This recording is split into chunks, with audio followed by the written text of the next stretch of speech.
பக்கத்தில் 4 தம்பிகளை நானும் கண்டேனே.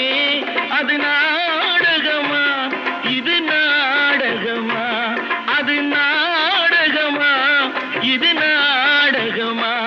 இங்கு நான் காணும் வேஷங்கள் கொஞ்சம் அல்லவே. நான் இது போன்ற வேஷத்தில் வந்ததில்லையே. அம்மம்மா, தம்பி என்று நம்பி அவன் உன்னை வளர்த்தான்.